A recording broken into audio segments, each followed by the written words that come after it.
Hello hi, నేను మీ లక్ష్మిని. ఈరోజు నేను ఒక రెసిపీ తయారు చేస్తున్నాను, చూడండి. ఇది హెల్దీ అండ్ టేస్టీ రెసిపీ అండి. ఇది చూడండి, చూస్తుంటేనే తినాలనిపిస్తుంది. ఇది చిన్నవాళ్ళ కాడి నుంచి పెద్దవాళ్ళ దాకా ఎవరైనా తినే రెసిపీ అండి. దీని పేరేందో చెప్పుకోండి, చూద్దాం. ముందుగా నేను 1 కిలో జొన్నలు తీసుకున్నానండి. ఒక గిన్నెలో వేసుకొని శుభ్రంగా ఏరి పెట్టానండి. ఇవి మనమే స్వయంగా పిండి తయారు చేద్దామండి. ఏ కల్తీ లేకుండా బాగుంటుందని పిండి పట్టిస్తున్నానండి. మిషన్లో తీసుకెళ్ళి వేసేసానండి. వేసి ఏ కల్తీ లేకుండా స్వచ్ఛంగా మనమే తయారు చేసుకుంటున్నామండి. ఇవి తెల్ల జొన్నలు వేసానండి. మీరు కావాలంటే పచ్చ జొన్నలైనా వేసుకొని తయారు చేసుకోవచ్చు.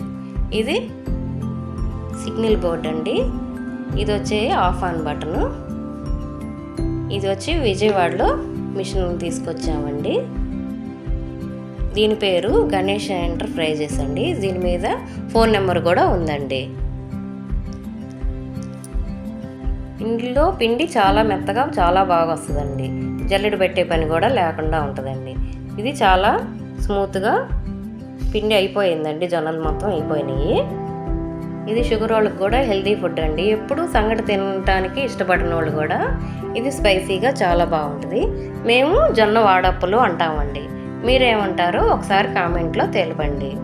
అప్పాలని కూడా అంటారు, ఒక్కొరు ఒక్కో రకంగా చెప్తారు. మీరేమంటారో ఒకసారి నాకు కామెంట్లో తెలపండి. జొన్నపిండి వేసానండి.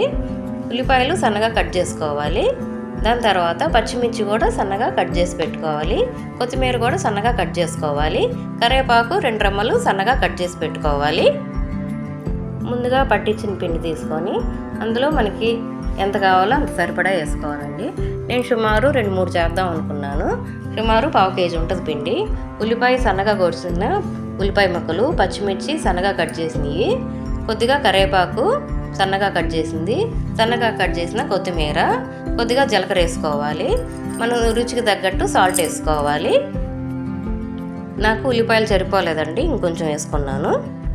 ఇందులో ఉల్లిపాయలు ఎక్కువగా ఉంటేనే బాగా టేస్ట్గా ఉంటుందండి. 1 గ్లాసు వాటర్ పట్టినాయండి. మొత్తం బాగా కలిపేసుకోవాలి. ఇందులోకి ఆయిల్ కూడా అవసరం లేదండి. బాగా మెత్తగా కలపాలి. చపాతీకి పిండి కన్నా కూడా లూజుగా ఉండాలి. ఈ సుమారు 3 ముద్దలు అవుతాయి. 2 పెద్దవి, ఒకటేమో చిన్నది అవుతుంది. ఒక పాన్ తీసుకొని అందులో 1 స్పూన్ ఆయిల్ వేసుకొని ఈ పిండిని ఇంకొంచెం కలపాలండి. కొద్దిగా వాటర్ వేసానండి, నాకు సరిపోలేదు. ఇది బాగా పిండి కలిపి ఆయిల్ వేసిన తర్వాత ఆ ప్యాన్లో ఆ ముద్ద వేసి మ్యాష్ చేసుకోవాలి. బాగా పలసగా ఒత్తుకోవాలి. దీన్ని ఒత్తుకున్న తర్వాత మధ్యలో హోల్స్ వేసుకోవాలి. అది ఎందుకంటే ఎక్స్ట్రా ఆయిల్ ఏదన్నా ఉన్నా కూడా అందులో కూడా బయటకు వచ్చేస్తుందండి. ఈ హోల్స్ వేయటం అయిపోయిన తర్వాత స్టవ్ వెలిగించుకొని గ్యాస్ మీద పెట్టుకోవాలండి. గ్యాస్ మీద పెట్టుకున్న తర్వాత ఇదే ప్రాసెస్లో మళ్ళీ సేమ్ దోశ పెనం మీద 1 స్పూన్ ఆయిల్ వేసుకొని బాగా అలా వేసుకున్న తర్వాత సేమ్ ముద్ద పెట్టుకొని అలాగే మ్యాష్ చేసుకొని మధ్యలో రంధ్రాలు పెట్టుకొని ఆయిల్ పైకి వచ్చేలాగా అలా పెట్టుకోవాలండి. అటు ఇటు 2 పక్కలు వేస్తే తొందరగా అయిపోతుందని అటు పెట్టానండి. చూడండి, కాలింది. కాలిన తర్వాత తిరగేసుకోవాలి. మీరు ఒక లైక్ చేసి కామెంట్ రూపంలో మీరేమంటారో తెలపండి.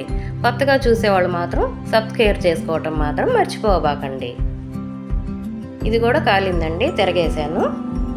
2 వచ్చేసినాయి. ఇది జొన్నలతో తయారు చేసింది కాబట్టి హెల్తీ ఫుడ్. వారానికి 2 సార్లు తినండి. ఇది కూడా చేసుకొని ఎలా వచ్చిందో టేస్ట్ మాకు చెప్పండి. చూడండి, చాలా బాగా వచ్చింది. Thank you. Bye bye.